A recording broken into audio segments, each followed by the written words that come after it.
কোরআনের কিছু আয়াত আছে যে আয়াতগুলো আলেমরা লুকায় রাখে, সেগুলো প্রচার করে না। প্রচার করলে পরে সিক্রেট আউট হয়ে যাবে, অর্থাৎ সত্য প্রকাশিত হয়ে যাবে।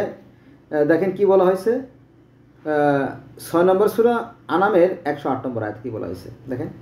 এখানে বলা হয়েছে যে অন্য ধর্মের দেব দেবীদের অমান্য করা যাবে না, অন্য ধর্মের দেব দেবীদেরকে অমান্য করা যাবে না, অবমান করা যাবে না, তুচ্ছ তাচ্ছিল্য করা যাবে না। কি সাংঘাতিক ব্যাপার, তাই না?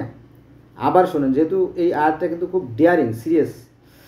আল্লাহ বলেন যে অন্য ধর্মের দেব দেবীদের অমান্য করা যাবে না, অন্য ধর্মের দেব দেবীদেরকে অবমাননা করা যাবে না, অন্য ধর্মের দেব দেবীদের তুচ্ছ তাচ্ছিল্য করা যাবে না।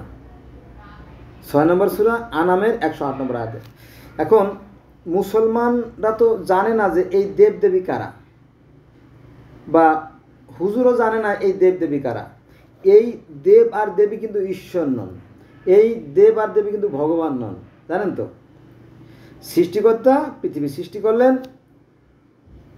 সৃষ্টি করার পরে তারপরে যখন পৃথিবীতে যখন অশান্তি বিরাজ করলো, কিছু মানুষ যখন অসুর হয়ে গেল, অত্যাচারী হয়ে গেল, তো তাদেরকে দমন করার জন্য সৃষ্টিকর্তা যাদেরকে নির্বাচিত করে পাঠিয়েছেন, যেমন আমরা মুসলমানরা নবী রাসূল বলতে যাদের বুঝি, এরা সৃষ্টিকর্তা আল্লাহ কর্তৃক প্রদত্ত, ঠিক ওরকমটি এই দেব দেবী বা অবতাররা এরা হচ্ছে কি সৃষ্টিকর্তা কর্তৃক প্রেরিত মহামানব। এই জিনিসটা আলেমরা জানে না, ঠিক আছে? তো এই হিন্দুরা অর্থাৎ সনাতনীরা এই মহামানবদেরকে স্মরণীয় ও বরণীয় করে রাখার জন্য তাদের সাদৃশ্য করে, তাদের মতো করে যে মূর্তিগুলো গড়ে, সেইটা মূলত দেবতা বা অবতার।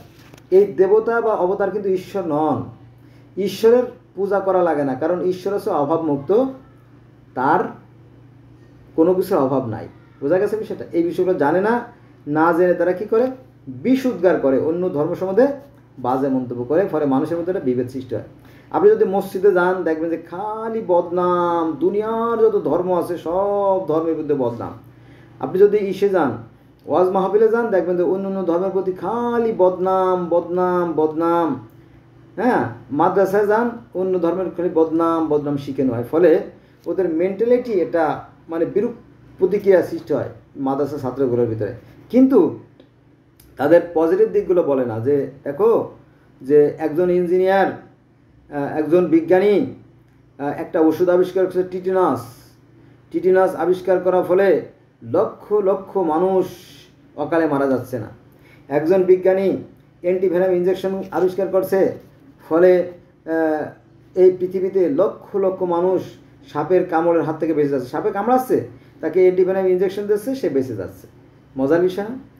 তোমরা কি জানো যে একজন বিজ্ঞানী আছে যিনি জলাতঙ্ক রোগের টিকা আবিষ্কার করছেন।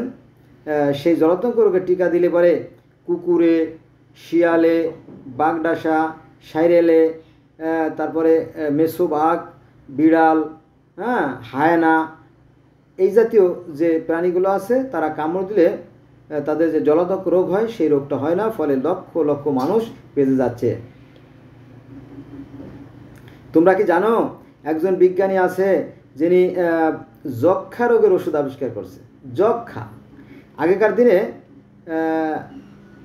যক্ষা হলে কারো নিস্তার ছিল, সে মারা যেত।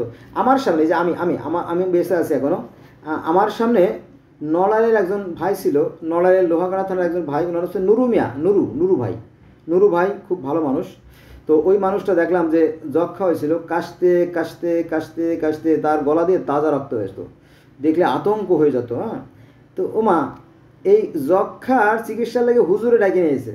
হুজুর সেই মরিচ পোড়াইলে মানুষ কাশতে কাশতে অসুস্থ হয়ে গেছে, তারপরে শস্য পোড়া দিয়ে সেই যক্ষা তাড়ায়। কি অবাক কাণ্ড! কিন্তু কোনো কাজের কাজ হয় না, লোকটা মারা গেছে শেষ পর্যন্ত। অনেক আগের ঘটনা, ছোটোবেলার কাহিনী তো, কিন্তু মনে আছে, ছোটোবেলার স্মৃতি তো একটু এই আর কি বিষয়। তো এই ধর্মের নামে চলছে যত ভণ্ডামি, ধোঁকাবাজি, প্রতারণা। আসুন আমরা সৃষ্টিকর্তার যে জ্ঞান আছে, জ্ঞানকে কাজে লাগাই, অর্থাৎ আমরা বিজ্ঞান চর্চা করি। যদি আমাদের ভবিষ্যৎ প্রজন্ম অর্থাৎ আমাদের নতুন প্রজন্মকে আমরা কি সুন্দর দেখতে চাই। ঠিক আছে, এটা আর কি। ধর্মের অধিকাংশই ধোঁকাবাজি, ধর্মের নামে ধোঁকাবাজি চলে। ঠিক আছে, তো আজকে এ পর্যন্তই রইল। সবাই ভালো থাকবেন। আল্লাহ হাফেজ।